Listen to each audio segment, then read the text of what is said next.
दोस्तों, आज मैं आपको एक रहस्यमयी कहानी सुनाता हूँ। 4 आने का हिसाब। बहुत समय पहले की बात है।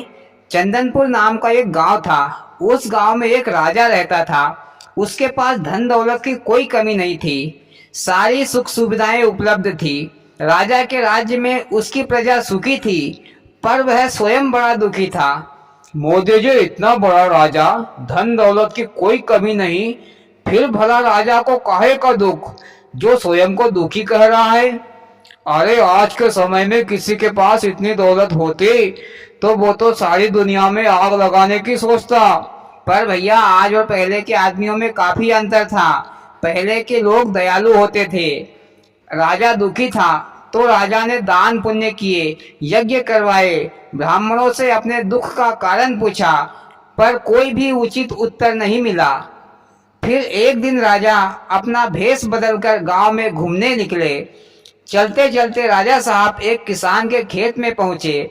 वहां राजा ने देखा कि एक किसान फटे पुराने कपड़े पहनकर खेतों में काम कर रहा है और वह थक हार कर एक नीम के पेड़ के नीचे बैठकर भोजन कर रहा था। राजा ने मन में सोचा कि ये किसान काफी दुखी लगता है, तो क्यों नहीं मैं इसकी मदद कर दूं।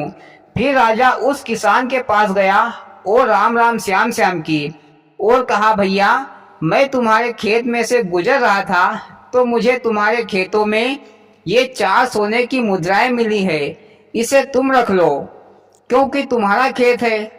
तो उस किसान ने कहा, शेर जी, ये सोने की मुद्राएं आपको मिली है तो आप ही रख लीजिए, ये आपके भाग्य में होगी।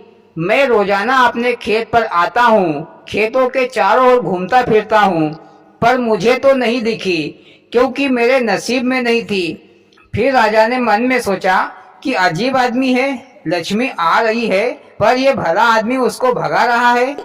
मोदी जी, वो आदमी तो बेवकूफ था। अरे, आजकल के लोग तो दूसरों का धन लूटने में भी जरा भी नहीं हिचकिचाते। वो तो उसके खेत में मिली है फिर भी नहीं ले रहा है। भैया, मुद्राएं मिली नहीं थी, राजा उसकी गरीबी देखकर दे रहा था। फिर राजा ने पूछा कि भैया, तुम कितना कमाते हो। तो उस किसान ने कहा, शेर जी, मैं 4 आने कमाता हूँ। एक आने को कुएं में डाल देता हूँ, एक आने से कर्ज चुकाता हूँ, और एक आने को उधार दे देता हूँ, और एक आने को मिट्टी में गाड़ देता हूँ। इस तरह मैं 4 आने खर्च कर देता हूँ। अरे, वो किसान 4 आने को इधर उधर कर देता है तो फिर खाता पीता क्या है, हवा पानी। फिर राजा ने कहा कि भैया, फिर भी तुम खुश हो। तो किसान ने कहा कि मैं खुश हूँ, क्योंकि मैं सही जगह पर सही तरीके से अपनी कमाई को खर्च करता हूँ। फिर वह किसान अपने काम में लग गया। इधर राजा सोचता रह गया कि 4 आने का हिसाब तो बड़ा अजीब बताया।